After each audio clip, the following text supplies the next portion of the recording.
Yo, what's good, Spirit Squad? Today we're going to be taking a look at a Pioneer list. And today's Pioneer list is going to be Azorius Spirits. And I know a lot of you have been kind of clamoring over my list for a while, saying, hey, what are you playing? What are you doing with Blue-White Spirits? Are you still playing the deck? And today's going to be that day. We're finally playing a little bit of Magic. We're going to be playing Pioneer in a 5-match league. Before that, we're going to go ahead and check out the Blue-White Spirits list. In this list, I attempt to remove the weaknesses of the mana that Collected Company lists have, while taking all of the strengths of the Mono Blue Snow Spirits list and combining them into a pretty competent blue-white list that has Curious Obsession, all the good parts of blue-white, and none of the mana shenanigans. Let's check out our deck list and see exactly what we're talking about. So, in today's deck list, what we've got here is a Curious Obsession shell that has 4 copies of Mausoleum Wanderer and 4 copies of Spectral Sailor. To protect our creatures, we've got a lot of really sweet things going on here. We've got 3 copies of Selfless Spirit in the main, of course all 4 Rattle Chains, and a new toy from Streets of New Capenna. We're playing 3 copies of Slip Out the Back. For anybody who hasn't seen this card, it gets a +1/+1 counter on a target creature, and that creature phases out. This does a couple of things for us. Of course, if our opponent tries to kill our creatures with a removal spell, great, we can slip out the back, protect our creature. No, it won't get to attack on that turn if they use the spell during our turn, but that's okay because our creature isn't dead. And the cool part about slip out the back is that it's not just your own stuff. If you need to remove your opponent's flying blocker, you can also do that. Yes, it comes at the cost of giving them a +1 counter on their creature, but for a turn, you don't have to deal with that creature. That's especially important when you're trying to dig to cards that help control the battlefield. These include things like Shacklegeist and Brazen Borrower, both of which we have in our main deck. Our sideboard also contains copies of Portable Hole, Aether Gust, and the new Knockout Blow, so that we're pretty able to get a handle on combat between our protection spells, our tappers, our bouncers, and of course the fact that we're just flying and our opponents usually aren't. This deck is also very good against the stack. It takes all of the cool parts of Mono Blue Spirits, except you get the additional toys of Blue-White. Here we still have Mausoleum Wanderer. We also have copies of Spell Queller, Geistlight Snare, and this is going to be doing the exact same thing that the Mono Blue Spirits list is playing. You get a spirit on the table, you put a Curious Obsession on it, bam, Geistlight Snare all of a sudden costs 1. And we're even playing more counter spells than the control decks are. We get 4 copies of Mausoleum Wanderer, 4 copies of Spell Queller, 4 copies of Geistlight Snare, and we get to annoy our opponents who are trying to use removal spells by virtue of things like Selfless Spirit, Rattle Chains, and the Slip Out the Back. So not only are we able to frustrate our opponent's plans, we're able to protect our own very well. As for the other new toy, we've already talked about Slip Out the Back. Our sideboard now contains 3 copies of Knockout Blow. And for anybody who hasn't seen this, it costs 2 and a white. Knockout Blow deals 4 damage to target attacking or blocking creature, and you gain 2 life. But if you're targeting a red creature, it costs just 1 instead of 3. Those will go on top of the 4 copies of Portable Hole, so that our creature matchups, we've got a pretty decent amount of help in those matchups. So we're really looking forward to just controlling combat. Maybe we fight something like, I don't know, humans or mono red or something, right? And against those decks, we'll be able to Portable Hole their first couple of threats after they actually get an attacker off. I don't know, say like Bone Crusher Giant, Soul Scar Mage, Monastery Swift Spear, whatever they attack us with, right? We'll just be able to Knockout Blow for just 1 mana. And that's such a huge deal, right? Because normally the way the mono red matchups work is that we're playing cards, they're answering our cards with 1 mana removal spells, and all of a sudden, the tempo deck, Spirits, is down tempo because we're racing against the aggressive deck. But with the addition of Knockout Blow, now we're able to keep tempo. We're solving 1 mana problems with 1 mana solutions, letting us kind of keep parity, and eventually, our cards will end up being better than theirs. We have things like Spell Queller to help control the stack, and that stops them from resolving things that are huge, like Bone Crusher Giants, Chandra Dress to Kill, Chandra Torch of Defiance, whatever. Selfless Spirit will still help protect against the red spells that can do us damage without being countered, like Rending Valley or Fry, anything like that. So overall, we've got a pretty great plan now that Knockout Blow can be part of our sideboard. We also have more normal stuff here. We've got 2 copies of Aether Gust. These are going to be especially good against the mono green Planeswalker decks. We've got 3 copies of Mystical Dispute because, well, the format's still really green. I'm sorry, the format's still really blue. It's also really green, which is why Ether Gust though. But Mystical Dispute helps a lot, right? There's going to be a lot of Spirit Mirrors. Mono Blue Spirits is pretty far up the metagame, so we need to be aware of that too. We've got 2 copies of Dovin's Veto, and these are going to help a lot against the combo decks like, say, Lotus Field, Jeskai Ascendancy, any of the Reanimator decks that are not named Greasefang, all kinds of stuff like that, right? And speaking of decks that are named Greasefang, we even have a one of Grafdigger's Cage. This will help against the Greasefang part of the deck that reanimates Greasefang specifically. Grafdigger's Cage notably does not do anything to actual Greasefang plus Parhelion because this stops creatures from entering the battlefield. It does not stop artifacts from entering the battlefield, which is what Parhelion 2 is. However, it does stop the can't stay away part of the deck where they try to reanimate Greasefang itself after, I don't know, say you counter it or something. So still good to know. Also, keeping Arclight Phoenix in the graveyard and away from the battlefield, a pretty big deal. Arclight Phoenix deck is pretty good. And the third, possibly most important, use of Grafdigger's Cage in this format for us is going to be against the combo decks, and there's going to be 2 notable ones. First and foremost is going to be the Winota deck.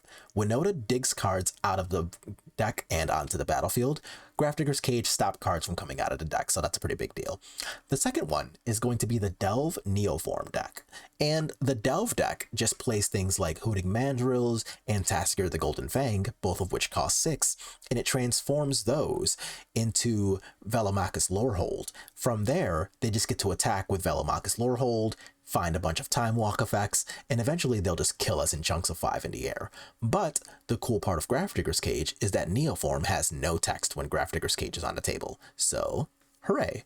And that's going to be our sideboard. That's going to be our main deck. I'm really looking forward to our matches today. I'm hoping to be able to just like beat up on some spell-based decks, right? Like I really want to see cards like Spell Queller and Mausoleum Wanderer shine. That's what we're hoping to see. We'll actually see what we see in these coming up rounds, and I'll see y'all in round 1. Yo, so Andre, I guess from the future here, I have no idea what happened with round 1. The recording got lost somewhere, and I don't really feel like doing the thing where I used to, where I would play the games and then go back afterwards and then show you the pre-recorded stuff and then commentary over it. I don't know, it doesn't really feel as authentic. Anyway, we played against Golgari Hardened Scales in round 1. In that round, our opponent had a couple of copies of Stonecoil Serpent, which we got to overpower using Brazen Borrower and Shacklegeist.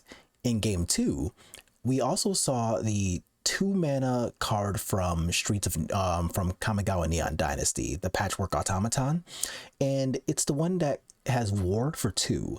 And when you play an artifact spell, you get a +1 counter on that thing. They had that, Iron Apprentice, Hardened Scales. We didn't see any Winding Constrictors, but I assume they have them. We had Hangerback Walker, and we actually had to navigate around Hangerback Walker for a few turns because they had a 3-mana creature that allowed them to sacrifice an artifact at sorcery speed to get a +1/+1 counter on itself, a lot like Arcbound Radfridger does in Modern. But we were able to overcome with the power of bounce spells and Shacklegeist, and we actually got a pretty easy 2-0 over Hardened Scales. Now that we know what happened there, let's move on to our second round. All right, we got our second round. We are on the draw. We've got Triple Island, 3 good blue cards and a Selfless Spirit. I'm going to keep this, see if my white source ends up coming for me. And of course, see if that's relevant against what we're even playing against, right? Castle Lochthwain, okay. So that tells me that ooh, that's a help. So Castle Lochthwain tells me that I could be playing against like vampires, I could be playing against Red-Black Sacrifice, Red-Black Midrange. There's a lot of decks that are playing this right now. So I'm playing against one of the Black-Red decks, and Red Boar is our friend for now. Got it. So let's see what we can get out of this. I can draw... What can I do here? So they used Dreadbore on this. I think I want to Supreme Phantom first. If they kill my Supreme Phantom, I actually don't think I'm that sad about it. But what I can do is next turn, I can Curious Obsession, back it up with Rattle Chains, and go from there. Fable. And Fable is very good, but I don't actually care that much about it. So let's do this first, get my attack on, see if I can't draw into either a counterspell or a white land for Selfless Spirit, whichever the scenario is, and then kind of go from there. So let's yes and yield. Selfless Spirit number 3. No white land. I see what we're doing, Duck. Okay. And And this is going to be a little bit annoying if they see both a Fatal Push and another removal spell that actually can kill Supreme Phantom. What I'm hoping to see is that our opponent on, we're on black-red mid-range here, by the way. But Takenuma in a Duress, okay. A little shame that they didn't actually keep the Duress. Mostly because, you know, we don't care about it. So let's go ahead and let them do that. See if they cast something that's not Sorin. Please cast something that's not Sorin. Chandra. Chandra's actually fine because I can protect this from Rattle Chain, so that's okay. If they have a treasure token and the treasure token is a Fatal Push, that sucks. But I can't do anything about that. But it looks like I'm going to get this off, hopefully. Please don't Fatal Push, my friend. I don't care if you... Oh, sweet. I was going to say, I don't care so much if they decide to do something about the Rattle Chains, but I care a lot if they do something about the Supreme Phantom. So let's go ahead and attack Chandra with this one, their face with this one, so that the Planeswalker goes away. I get to draw a card. Maybe it's even a white source. It's not. All right. That's, I guess, mostly fine still, actually, because I can still Mausoleum Wanderer and Rattle Chains end of their turn. So even though I am low on lands and I don't have my second color, we're actually still okay. And if they make a treasure with this, honestly, so what? So I'll just take my 2, go to 16. And then let's see where this goes from here. Land number 5, Graveyard Trespasser is annoying, but I don't actually care. It is annoying, though. So, like, you can have that. And end step, I'll cast my Mausoleum Wanderer, keep up my Rattle Chains. So what is obnoxious here is that they're going to get to use Reflection to make, yeah, Rattle Chains number 2. Protecting Rattle Chains number 1. And now this feels actually good, right? Slip out the back. Oh, you know what? That's pretty good for me, because I can slip out the back Graveyard Trespasser, getting rid of one of my 3 Selfless Spirits that I already can't. Or they're off it. Nice. We take those. All right. So things I want. I want the portable holes against the Blood Tithe Harvesters, the tokens. I think Aether Gust is also good against some of the Planeswalkers and some of the removals. Meh. I almost just want to run this back. I think Shacklegeist is easily like my least good card here. And I can Shacklegeist out and Portable Hole in. Do I want anything else against this deck? I think the answer is actually no. Yeah, I'm actually going to just stick with it like this. I'll keep in the Brazen Bowers because they can at least bounce like a relevant threat, right? Like they can bounce Graveyard Trespassers even if I have to discard a card. They can bounce tokens that Sorin makes. They can bounce all kinds of important stuff. Both tokens from Kiki-Jiki are also very good to bounce too, so let's just do that.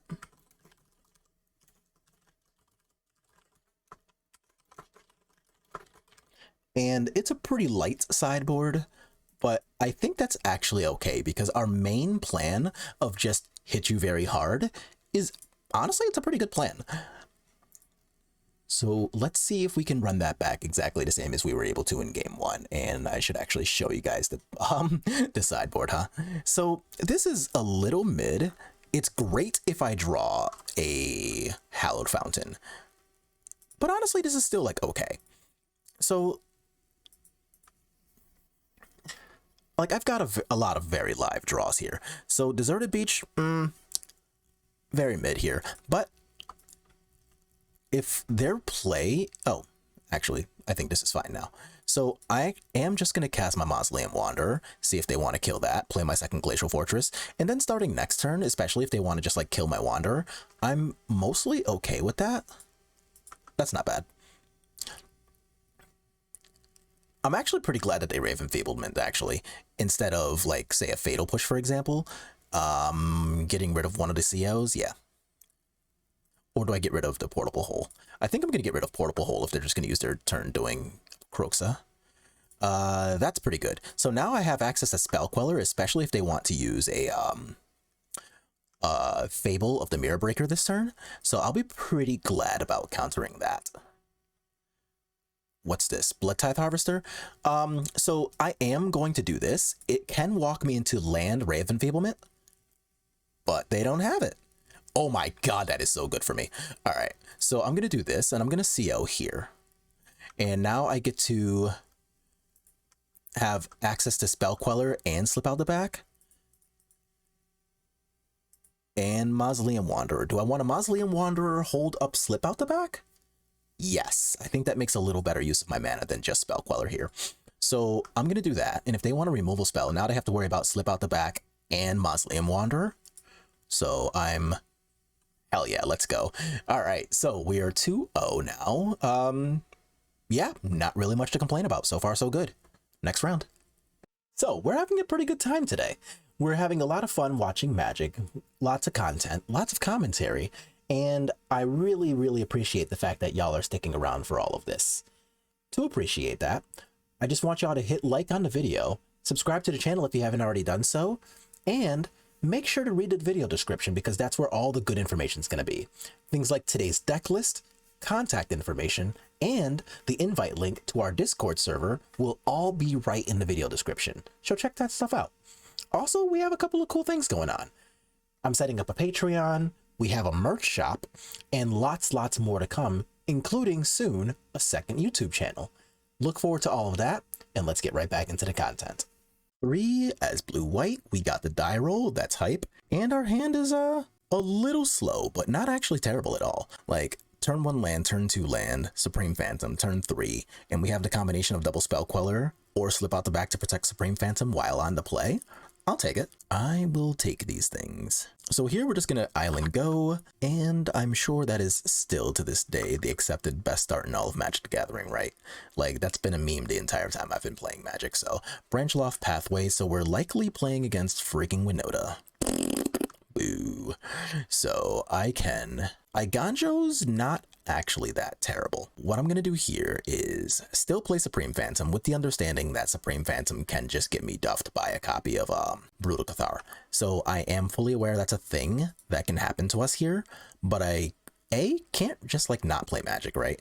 But also Iganjo killing the Brutal Cathar might just, you know, get my Supreme Phantom back too. So this is just gonna be, what does red mana get them right? Another Llanowar Elf. Okay, so potentially something I don't really care that much about. Is this just a, oh, it's a nothing. Oh my god, it's an actual nothing. I guess I'm just gonna attack then. So what's the worst thing that happens here, right? Like, they can cast a Winota, I can Spell Queller it, and then they just can't do anything from there. And if I get to untap with the first Spell Queller, then the second Spell Queller is going to be really good, because then I'll have access to Slip Out the Back to help protect it as well. So here they can just cast Winota with the 4 mana, leaving up Llanowar Elves to attack, or they can do nothing. If they attack, I will eat one with a Spell Queller. I'm still going to jam. Still gonna jam. So this establishes a clock, and so opponent, what are you waiting on with this draw step? Very curious, but you can go. Yeah, I'm really curious as to what our opponent's plan here really is, right? Like, they have 6 mana and haven't actually done anything, and if their only plan here is going to be to cast the Grave Titan, then I don't really know that I care that much. So Brutal Cathar can trigger and like target one of my things, but I'm just going to be able to Slip Out the Back, right? They have played a land this turn. They can play another Brutal Cathar, I guess. So I guess I'm just going to let this chill and then Slip Out the Back whatever it is they target. All right, so we're going to do this, and I'm going to come out with a +1 counter on my Spell Queller too, which is really nice. If they try to cast like another Brutal Cathar, then I could just kind of like chill for a bit, or I can use my second Spell Queller. Either way, being able to Iganjo this thing's going to end up being pretty sweet. What is this? Another Brutal Cathar? It is. So this one can take my Supreme Phantom, or I can Spell Queller right now and put them on a 2-turn clock, which I think I like. Yeah, I like this. So let's untap here. And a pathway is definitely not what the doctor ordered. I'm still going to be pretty happy to take you down to a very, very short clock. So I'm not going to get to cast a spell either, which kind of stinks if I'm being honest.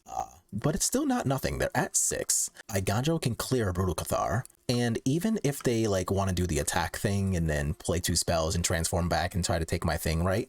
If this attacks, then I don't really have to worry too much about that. Oh man, a third one? Oh no, come on. Oh wait. Yeah, sweet. I forgot it was nighttime. Yes, really good for us. Unless they play a second spell, in which case it's pretty bad. If they play a second spell, then they're going to be able to transform both of these.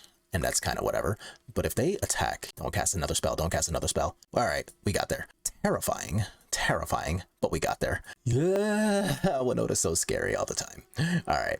So I've got Portable Holes in a Grafdigger's Cage against the Winota decks. The Portable Holes are going to be primarily for Voice of Resurgence, but they are also good against the Mana Elves.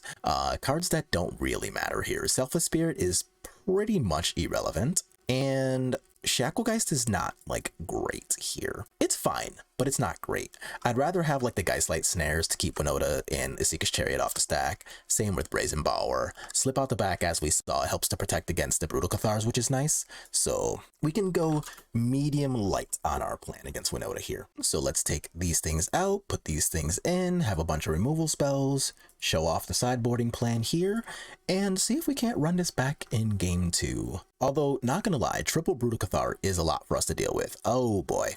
So, we have decisions. I am gonna keep this. So, if I draw a second land, his hand is instantly very good, right? And even if we manage to not do that, okay, so they have an elf. Might still, like, be medium okay, right? Okay.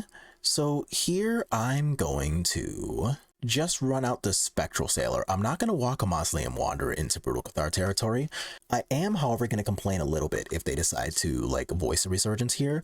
If they Voice of Resurgence, I'm going to have to flash in Spectral Sailor in response to that. But a 3-drop here is nothing. It's just an Elvish Mystic followed by a nothing. Okay, so I'm gonna Spectral Sailor here, and let's see if I can draw another land. Another land would be straight up optimal here. If they have like a Fry or a Rending Valley or something with these 2 mana, then honestly, so be it. I can't do anything about that. But I am going to be relatively happy to, nope, damn it. I was gonna say I'd be relatively happy to land myself into a another land here so that I can just like Grafdigger's Cage and cast a CO, but I'm not going to get to do that. Instead, I kind of stuck myself here, which is annoying, but at least Winota doesn't do anything in the face of a Grafdigger's Cage, so that's at least nice. I still need a second land to function, though. If I draw a deserted beach, feel free to laugh at me for the entire video. Like, I am down to be roasted in the comments if that's what ends up happening. All right, so Cat Car is obnoxious, but I can't really do too much about that. Just, oh, come on, magic. All right. So now I'm going to try to give myself a chance to draw a land here, and this is going to get out of hand really quickly if I don't. If this is a Rending Valley, then we can just move to game 3. It is. We can move to game 3. All right. Our plan is still pretty good, though. So I'm going to keep this as it is, and then see if we can't, well, simply just get better at drawing, right? Because if we had a second land, we actually had all of the tools required to win that game. Like, we had to Slip Out the Back to protect from the Rending Valley. That we tried to play around the first time. We had eventually a counterspell that could have helped with Isika's Chariot, given one more draw step, but we didn't give ourselves the draw step because we didn't draw the second land. But I think a hand with Collected Companies, multiple 1-drops, Grafdigger's Cage, I think that's a hand that I would keep again, given the chance to keep that 1-lander. This, however, this ain't it. Oh, fine. I'm gonna ship one of these COs. So this is gonna be the type of match that we're having. Like, so if our opponent comes up with like an elf or something, then I guess I'll be okay to, I really just like want to draw a white source here. Or, oh, never mind. I was going to say, or our opponent can actually just like not have an elf for once, but looks like that's not realistic. So let's try to draw another land for Slip Out the Back then, whichever. Either way, we really need to draw that land. Yes and yield, gimme, gimme, gimme. That takes them off of Brutal Cathar, and that gives me room to cast Slip Out the Back next turn. The only way this gets especially annoying is if they draw exactly a Voice of Resurgence for this turn. I think for now that we can deal with a, what? A Prosperous Innkeeper into, or a Lightning Strike? Actual Lightning Strike? Why? That's weird. Why not Fry? That's like a real card. You could have played a real card. I'm so confused. Yeah, I don't know if I agree with the opponent's choice there. Because they got a land and we didn't. So I can still play my Spectral Sailor. Kind of wish this was a Glacial Fortress or something so I could Slip Out the Back and protect, but I suppose I'll take it for now. Prosperous Innkeeper is what it was. Okay, so that means I am gonna have to find something to do about a copy of oh, what's the card I'm thinking of? A copy of like a Lightning Strike or some other Rending Valley type of effect, and protect against Winota. Oh, hey, all right. Little late, but we'll take it. So now at least I can Brazen Borrower to bounce a copy of Winota, if that's what they're doing here. If they want to cast a removal spell, or even like a Brutal Cathar, I'll be satisfied with being able to Rattle Chains in response to that. And then I can even protect the Rattle Chains with Slip Out the Back. So if their plan is removal, then I'm pretty happy about it. If their plan is Winota, then we can do something, but I am less happy about that. We are attacking. Honestly, that's kind of brave. It's gonna work, but it's brave. I don't think I agree with that. So that means this is probably a cat card post-combat, right? Voice of Resurgence. Ugh. Piss off, Voice of Resurgence. So I'm gonna do this now in response to the voice so that I can have an established clock. Luckily, my clock is much faster than theirs currently, so that's good. And I'm able to, you know, start off with a good life total too, because I'm at 19, they're at 15. So I'm not going to do anything about the voice right now. They get to get a life and go to 16. Please do not. What do I want you to have? Not Brutal Cathar on Spectral Sailor, I guess? Okay, well, that's good. They got nothing. So let's untap. Slip Out the Back, number 2. Okay. I think I want to Brazen Borrower, bounce Voice of Resurgence, make them recast that. And now if they want to do anything like, you know, say cast Winota with their next turn or something, I can slip out the back the Prosperous Innkeeper or the Winota itself to prevent like that whole set of shenanigans. So like that's actually kind of decent for me. Okay, what are we doing with this? Rending Valley on Rattle Chains. I'm medium surprised we're doing that now, but that's okay. So I get to slip out the back, protect that. That's going to go to their hand, and I get to do an attack here. I am very sad if their draw is Winota and this Prosperous Innkeeper attack gets them into something good. I'm pretty much dead if that's what ends up happening. They've got 6 mana. They can also just like cast Grave Titan, which is annoying. Looks like that is what's happening. They're just like casting a big ass Grave Titan. Yeah, not much I'm doing about that. Okay. So, sad times. We're no longer winning. In case anybody was wondering about that. So I take the 1, I go to 18, we untap and attack for 4 and basically cross our fingers. But I can at least get rid of this for a turn, right? A Supreme Phantom's actually pretty good. So I get to attack for 6 now instead of 4, taking them down to 12, which does a couple of things for us actually. So this prevents us from having this thing transform because we don't really want to deal with the back half, right? And the slip out the back will prevent them from attacking too.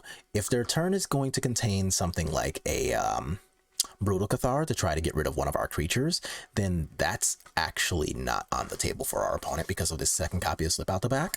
So let's see what ends up happening here. 3, 4.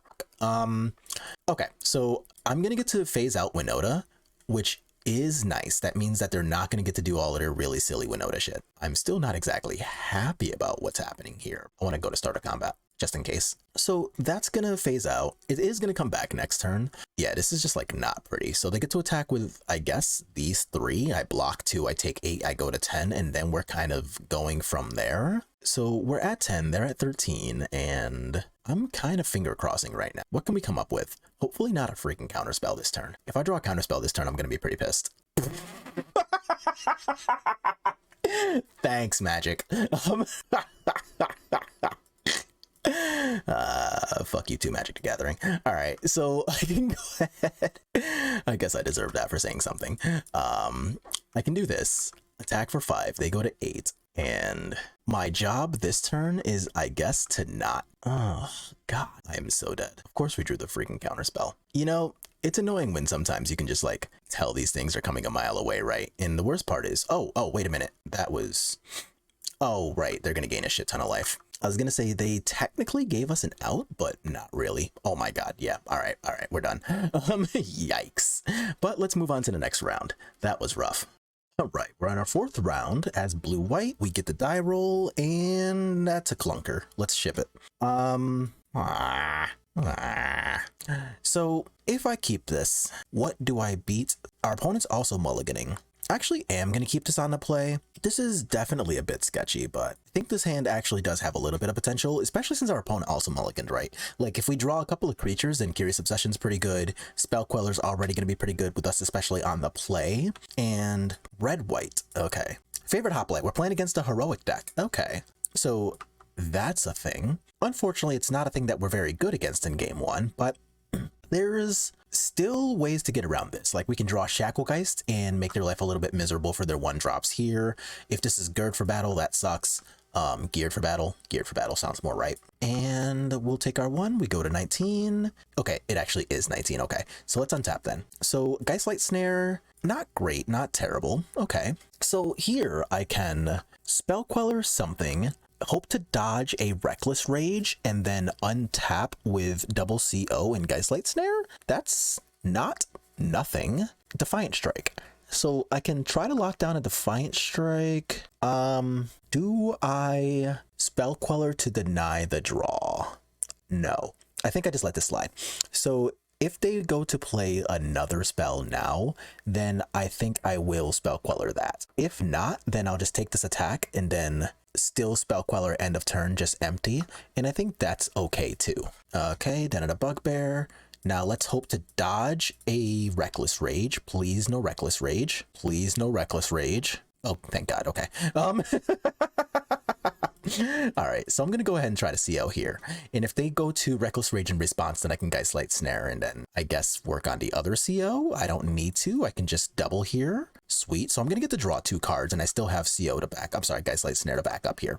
So that's not nothing. So let's... Yes, and yield. And the best part about it being a 4/5 now is that it also dodges the, what am I thinking of? It dodges Reckless Rage. It's no longer 4 toughness or less. So I can Geistlight Snare something important, like, I don't know, say a copy of Feather, maybe. Ancestral Anger, okay. Can't do too much about that. So it's going to get plus power, plus trample. I'm taking at least 5 right now. And let's see where this goes. Starting next turn too, I've got Eiganjo too. So like Eiganjo / Otawara can definitely bounce a creature or two and then make life hopefully a little miserable for what they're trying to do here. So yeah, that's going to be my goal, is basically making their life as miserable as possible. And if I can draw something really nice too, like say a Brazen Borrower to bounce one of these, or even like a Shacklegeist plus another 1 or 2 drop, seems pretty good. But as it stands, I'll be okay with my spell lands in hand, I think. I could, okay, I was gonna say I could be pretty close to dead, but at least for now, I have a lot of ability to play the game still. So let's see what happens here. Do I get to untap? Find out next time. Yes, we get to untap. All right, let's go. A Spectral Sailor. That's actually pretty good because I'm gonna want to block.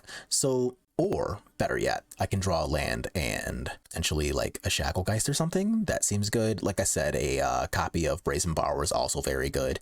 Like we've got quite a bit going for us as long as we don't die. Unfortunately, with 4 cards in our hand, dying is totally an option we have. So I would like to very much not do that. Okay, so we've got Reckless Rage, and the first Reckless Rage I don't really care about because I've got 5 toughness and this only does 4. So that one's actually okay. It's going to be the second one that I'm going to want to counter here. Play with Fire. Okay, so they have more removal than I was anticipating, but I'm still okay as long as this isn't another, like a 3rd removal spell. If it's a 3rd removal spell, then yeah, sure, sucks to be me. All right, good. Looks like it's not. No, come on. Ugh, yuck, I guess. Annoying. Seriously, 3 removal spells? I thought we were doing okay for a second there. So things I can do then. I can play this, Eiganjo something, and Spectral Sailor. Yeah, I think that's what I'm gonna end up doing. Not a huge fan. It gives me the ability to still play Magic, which is really all I can ask. Like, yes, it's cool that they had to use 3 removal spells on my friend, but like, you know, optimally we just actually get rid of them. And now I don't really have a clock either, which is super depressing, and I'm at a lower life total. So, man, the 3rd removal spell is really a blowout. Okay. Okay, so let's go ahead and Otawara. This is sorcery, right? The Ancestral Anger? Yeah. So I'm going to go ahead and try to Spectral Sailor first. And this is going to be a bit rough here because, like, now, do I just take the 5? I do take 5. I just take 5. And now if they try to pump, I can respond with that Ganjo, but it looks like they're not going to do all that. And there's the Feather I was scared of earlier. Okay. So now I'm not going to get to attack either. Gross. All right, I think this game is a bit of a wash here. Let's untap. Rattle Chains, you're late. You'd have been really good against that earlier turn where I was trying to Spell Queller. but looks like that's not going to happen. So against Heroic, I've got 4 copies of Portable Hole. I don't really want Knockout Blow, even though they have a bunch of red creatures. Like they have Feather, they have 10th District Legionnaire. I still don't think it's worth. I think just the Portable Holes are going to be okay enough. Selfless Spirit, not at its best here, and I don't think I want 4 Spell Quellers. I think 3 is probably fine. So they get way, way, way under what Spell Queller's trying to do, which is why I don't think it's going to be that great here. But I can't even be that mad about that game, right? Like, we had lots of ways to draw ourselves things that did help. They needed all 3 removal spells in order to actually do anything to our Spell Queller, and that game was still almost a W, so I will, for what it's worth, I'll take it. So we're going to be able to do this, and then next turn, I can just have Spectral Sailor suited up with Curious Obsession and protected with Slip Out the back, so that's nice. And what are you, a Soulscar Mage? You are a Soulscar Mage, okay. Shacklegeist is actually pretty good for later. For now, though, we're going to try to hit you and draw a card. All right, turn our friend sideways, get a card draw in. Maybe it's even a Portable Hole. It's not. That's okay.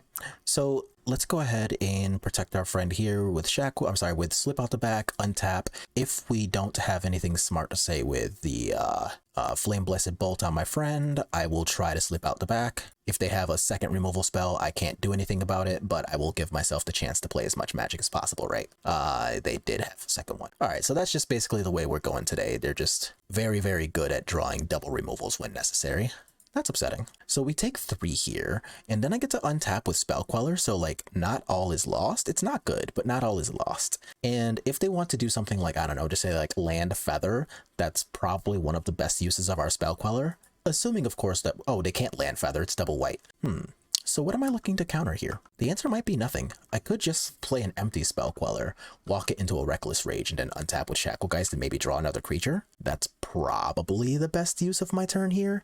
Dreadhorde Arcanist, alright. So that's a real card. I will go ahead and Spell Queller that and then see if it actually goes. So if this is just like a Rending Valley to get it back, then whatever, it's what it is. I can't do anything about that. Let's Rage. Okay, sure. Man, we are just not able to avoid the removal. They have everything right now. All right, so let's Portable Hole the Dreadhorde Arcanist at least. Start from there, and then we can cast this, play our land tapped, and then at least make an attempt at playing more magic, right? Like if we draw a Curious Obsession can draw a Shacklegeist and then kind of go from there. I'm sorry, a Rattle Chains and go from there. So Defiant Strike, that's gonna happen. Well, everything's going to happen. I'm tapped out. So, yeah, do what you got to do, opponent. Okay, we got a tapped Sacred Foundry, another removal spell. All right, so we're just in the fucking weeds today. Is basically what's happening here. All right, this is what we're doing. Opponents are having everything. We get nothing. Understood. But now that I see Soulscar Mage, I'm a lot more willing to put Knockout Blow in if we somehow get a game 3. If our opponent keeps drawing land and I stop drawing land, then yeah, that's not helpful to me. Okay, so we take 4 damage here. They're not attacking with Soulscar. Come on. All right, fine. Whatever. No game 3. All right, let's go to match 5. All right, we got our last round here. We're on the play, and our hand is not terrible. Okay, so we've got Selfless Spirit, Spell Queller, Geistlight Snare, Slip Out the back, so we're pretty protected against spells. This hand, I think, ideally wants to be fighting against something like, say, Blue-White Control, where both Selfless Spirit and Spell Queller are really good. Of course, from that deck, we still have to look out for cards like Shark Typhoon, but on the play, I think I'm pretty okay with most of this, right? So let's see where this actually ends up going. So let's go ahead, pass our first turn, and what are we playing against? A basic Plains, and it's my turn now. All right, so here I'm just going to, basic Plains. Do I want to play, no, I'm just gonna play this. I was wondering about playing Eiganjo as a land and then going from Eiganjo to being able to, excuse me, play this as a blue land later on down the road so that I can perform potentially up to 3 blue actions in a turn. But another basic Plains. Oh, we're playing against the Angel deck. Okay, that's obnoxious. That's less obnoxious. Okay, let's go. I can deal with that. So what do I want to do here? I think I'm just going to attack into Gata. If you want to trade, great. If not, still fine. I've got Spell Queller. And if I get to Spell Queller something important here, like, I don't know what a 4-drop that sees play is in Angels, but I don't know, like Legion Angel or something. I'll also be pretty happy to counter just like a Book of Exalted Deeds, right? Because they already have the Mutavault. So if they like book and then use the book to Righteous Valkyrie. I will very, very gladly spell queller the shit out of that. Get that thing out of my face. All right, so now we don't really get a good attack, which is great for me, just me, nobody else. So we're gonna play the Iganjo here, and I am going to play Supreme Phantom. So I only have access to one of my 2 counter spells next turn, but this gets me a great clock against an opponent who's currently not very threatening. So let's see if we get to do any good here. If they Skyclave Apparition, I'll just use Slip Out the Back instead of a Geistlight Snare. But if they do almost anything else, I'll be pretty happy to Geistlight Snare and then resume my attack. So what can we do with 5 mana? That is 3. It is a Brutal Cathar. Do I care about Brutal Cathar more than some? No, I'm gonna Geistlight Snare this actually, because I don't plan on, oh right, I don't have an enchantment. So I think I'm pretty okay by doing this, right? Like, I don't really care too much about Giada. Even if this is like a Youthful Valkyrie, that's still okay. All right, so let's untap here. Spectral Sailor's actually not a bad draw. I can attack for this, see if they want to block Selfless Spirit. If so, that's actually fine by me. They go to 5? Okay. So now this is actually just lethal, right? Because almost no matter what they play, I can Geistlight Snare the threat, Slip Out the Back to Giada, removing their blocker, and then just attack for lethal. So that's a thing. No longer tapping like that. I think opponent might also be confused as to what they're tapping for. We are not confused. A Righteous Valkyrie. I will Geistlight Snare the Righteous Valkyrie. Again, no enchantment. It costs 2, not 3. And they pack it up. Sick. So against Mono White Angels, against Angels, we want just the Portable Holes, I believe. I don't think we care about anything else here. No. And they are not typically a Wrath of God or anything deck, so I'll be pretty okay to just do this, right? Like, we can just put Selfless Spirit, Slip Out the Backs in, and then keep all of our counters. We definitely want Shacklegeist and Brazen Bower against, like, their 2/4s and stuff. Their deck is basically all flying, so that's kind of annoying, but I think we can get past that. Especially with the Portable Holes going on Giada, that seems pretty nice. So if we can just kind of, like, repeat that performance, then I feel like we'll be pretty okay in this matchup. Things to watch out for include, obviously, like, crazy powerful Giada starts, but that's what Portable Hole is going to be pretty good for. We need to worry about Righteous Valkyrie, getting them above that 27 life threshold, because now they're going to be on the play, and they will get to do things like, you know, Giada on the play, Youthful Valkyrie on the play. Those things can block our creatures relatively effectively, and then we'll be able to go from there. Oh, this is actually fine. And then we'll be able to go from there to just like putting 2/4 flyers on the board, and those can kind of outsize us relatively quickly. But what we can do is have Spectral Sailor on the table, and even on the draw, a Curious Obsession with Spectral Sailor is not that bad, right? Like, we can draw a lot of things to just make sure we're able to play a decent amount of Magic here. So what does this do? Nothing. Perfect. I do like it when opponents do nothing. And the 3rd land drop is actually pretty good for us here. Like, I would prefer a different land so that I can Iganjo a 2/4 if necessary, but I will still pretty happily accept, okay, they got a Giada here. That's fine, I got a Spectral Sailor. And I'm not going to CO into this because they can just block basically for free. So instead, I think we need to cross our fingers for a turn. I'm pretty sure that's what it's coming down to, right? Because they have 4 mana now, and this can do a lot of solid work. I really want them to just like cast a Skyclave Apparition or something. That would be kind of ideal.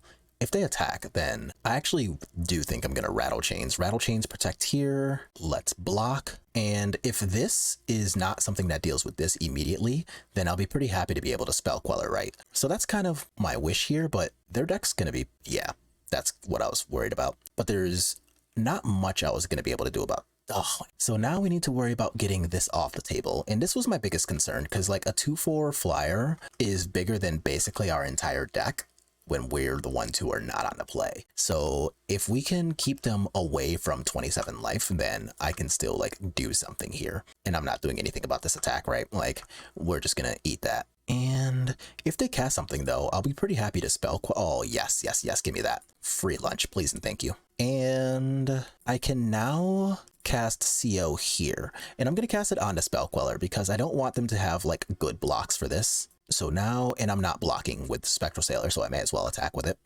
So let's, yes, and draw. Glacial Fortress is actually not bad. And here, if they're going to be stuck on 3 lands, I'm pretty happy about that, right? Because now I can potentially Spell Queller again. Don't mind if I do. And if I can draw a Lord effect, that's even better. But currently, I'll just shut up and take this. Oh, that's pretty much perfect. Yes, let's go. So now my Supreme Phantom means that these two can both get like positive attacks through here. And Spectral Sailor attacking is relatively free in this instance because they're going to want to block like probably this 3 damage. So like this 2 damage is going to be able to sneak through. Yeah. And if they choose to block the Spectral Sailor, then I don't mind getting 3 more damage through. Okay, so they're just going to block like that. Chuck their Righteous Valkyrie, which is kind of exactly what I want to have happen here. And yeah, go ahead, opponent. Hopefully you can't do anything about this Spell Queller.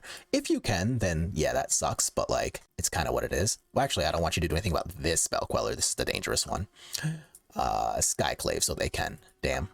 So they're going to get to Spell Queller here. That's going to get rid of this Spell Queller. They get to recast the book.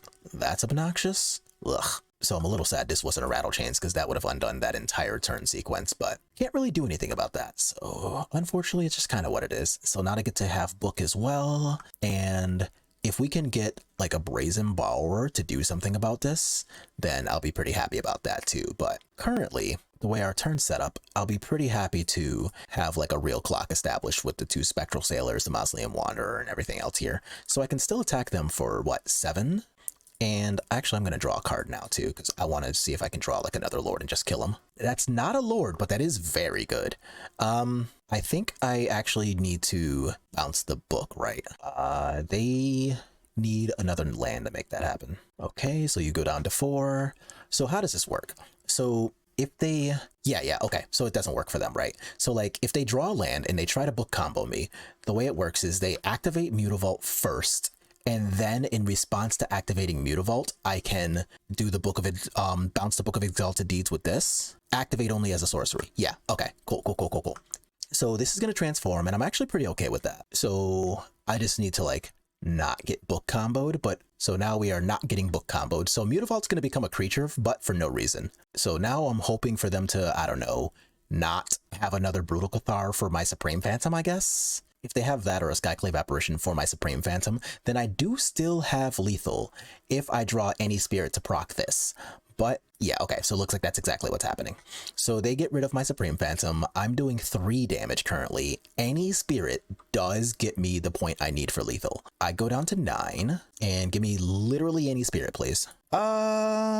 Yes, that plays. So I can do this. I can bounce you, pay to 3 life, get my Spell Queller back, and that's going to get me a Mausoleum Wanderer trigger. So yes, I would like to pay to 3 life. All right, cool. Give me my shit back and take lethal damage. When I said GG, we would be pleasant back. And 3 and 2. So not the best, not the worst, but we can go ahead and go back to our deck list and kind of recap what went right and wrong. So overall, honestly, not a terrible performance if you ask me. So we did go 3 and 2, and the 3 and 2 was not that bad overall, right? Like we lost to Winota and we lost to Boros Prowess, both of which we already knew were pretty bad matchups anyway.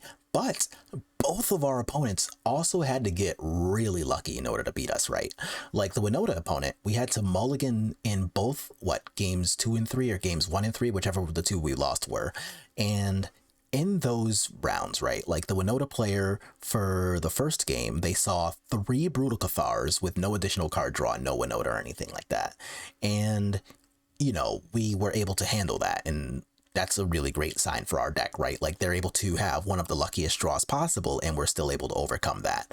But in the games we mulliganed, we got stuck and they were able to resolve cards that give us a hard time, but we knew those cards gave us a hard time. For example, the Voice of Resurgence that we had to take care of, and then because we weren't able to take care of the Voice of Resurgence, they were able to resolve their Grave Titan. They were able to resolve Winota, which we solved for a couple of turns, and then they still just had enough mana to resolve Grave Titans and then came at us with Winota anyway, but also had enough removal to take care of our creatures at the same time.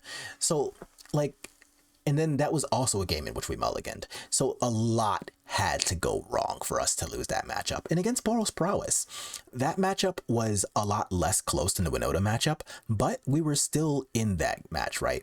Like, we had the portable holes that we just never saw to overcome the starts from the Soulscar Mage and friends. We were in a position where our opponent literally had to draw 3 removal spells in game 1 to overcome our 1 spell queller, and they did have the 3rd removal spell, so they were able to get out of that, but I still think we navigated that pretty well. And the games that we, the matches that we won, we straight up dominated those, right? Like, the deck full of flyers and an unbeatable combo, we 2-0'd that really easily, the Angel deck. So in the event that they were able to, or was that 2-1? I don't remember. Either way, we beat them. But we were able to play around their combo that says they can't lose the game and we can't win and we can never do anything about that. We dealt with that. We dealt with the flyers that are bigger than our entire deck. We dealt with the 2 mana lord that makes mana on the play with removal both games, right? Against the yeah, we just did really good, honestly, like, all things considered. Like, I really like our position against a black-red deck that has basically infinite removal spells. We were able to dodge all of those. Like, the slip through the backs were really good. The Shacklegeist helped out with a lot of threats and stuff. We had portable holes and brazen bowers for creature tokens and other really scary looking things, right? Like, we were able to deal with planeswalkers like Chandra that can tick down and kill our creatures. So I think this deck is really strong. And yes, we lost 2 matches today, but I honestly don't believe that's going to be enough to have me tell y'all, hey, don't play this deck. I think this deck is ridiculously strong. Like, as you saw, like, opponents had to get really lucky when they were playing decks that are bad matchups for us. And if we acknowledge that Winota and Boros Prowess are bad matchups and they still had to get really lucky to beat us, I think that puts our deck in a really great place, right? Like, we have a lot of very cheap interaction. The slip out the backs that we saw were very good on both offense and defense. So as long as we're able to make it to, like, turn 3 so that we can actually use the slip out the backs, those cards were actually absurd the entire league. Like, we got to use it to clear out blockers a couple of times. We got to use it to protect our creatures quite a bit. And I do think that outside of exactly the one Winota game that they got to resolve Esika's Chariot, the slip out the backs performed better than Spell Pierces did for us the entire time, right? Like, clearing out opponents' creatures was big, protecting our creatures from specifically Brutal Cathar and Skyclave Apparition. That's something that Spell Pierce doesn't have the ability to do. And it only mattered that we had Slip Out the Back and not Spell Pierce exactly once, but we would have preferred Slip Out the Back, I don't know, 4 or 5 different times this league. So I'm pretty satisfied with the way that card played. And as for Knockout Blow, the other new card that we're trying out, well, we didn't actually come across Mono Red, and I didn't think that Knockout Blow was specifically good against the Heroic deck, since even the red creatures that deck plays, like the Soulscar Mages, the 10th District Legionnaire, and the Feather, all of those can be pumped out of 4 toughness range by just, casting their spells. So I didn't think that Knockout Blow was going to be appropriate against that deck, but I still like the idea of Knockout Blow if we do play against something like Red Deck wins. So that's going to be our blue-white list for today. I think the deck performed pretty well overall. Like I said, I totally plan on playing this more. I really, really like this build of the deck. Like, the white cards were really good, the Alpha Spirits, and especially Spell Queller. The Portable Holes are a great sideboard card, and they gave us, the ability to buy extra turns against a couple of decks, and that was really nice, right? And if we had seen it against Heroic, I don't know that we don't win that matchup. Like, we didn't see the Portable Hole and it sucked, and we had to mulligan and that sucked, and it's kind of what it is, right? But we have all of the tools to beat everything the format's doing is basically the point I'm getting at. It was a really good series, a set of 5 matches, and we were interactive even in the matches that we lost the entire time. So that's just a signal of a really good deck. Even if shit doesn't break your way, it still just felt really good the entire time. Like, there was never a situation in which it's just like, fuck, man, I can't do anything about this matchup. It's always just like, oh man, opponent did exactly the thing they needed to do, or I drew exactly the wrong card to lose this. And when we didn't do that, we absolutely steamrolled opponents. So yeah, I don't know, pick this deck up. It looks great. The upside to this too is that there's a lot of cards that you don't necessarily need to be playing, and that gives room for customization, right? Like if you want to play not Curious Obsession, I like Curious Obsession, and I think that's a lot of why Mono Blue Spirits is doing so well right now. But if you don't want to play Curious Obsession, that's okay too. We can go back to lists that are playing cards like Watch of the Spheres, and then you can go from playing things like Geistlight Snare to playing Lofty Denial, and then the slip out the backs don't have to be played anymore either, and those can be Empyrean Eagles instead. Like that can just be like a more traditional blue-white list that's not playing Curious Obsession that people have been doing for literally years now, and that's good enough. We did not see any of the matchups in which Dovin's Veto matters, and those matchups are actively really good for us, right? We didn't see any of the Aether Gust, Mystical Dispute matchups. We did get to see our Grafdigger's Cage in the Winota matchup, but that was the one where we drew one land, and it just sucked to be us, right? Like, but we also mulled, I think, 5 that game, and maybe it was 6, but either 5 or 6, and we saw like Grafdigger's Cage, multiple 1-drops, a Curious Obsession, and I think like a slip out the back. And if our hand looks like that, then I would keep a 1-lander again, given that opportunity, and I would gamble again. And if I lose again, so be it. The hand was good. And that's really going to be all of our input for today, though. Like, the matchups were great. We had a good time. The bad matchups were still interactive, and I think that's a W for the deck. So what are you doing with your blue-white lists, or are you playing a different variation of Spirits right now? Either way, let me know in the comments. I'm interested in all the input possible. Are you playing Slip Out the Back, Knockout Blow, or any other new cards from Streets of New Capenna? Either way, let me know that in the comments too. But if you like what you're watching, make sure to click like on this video, subscribe to the channel if you haven't already done so, and I will see y'all in the next one.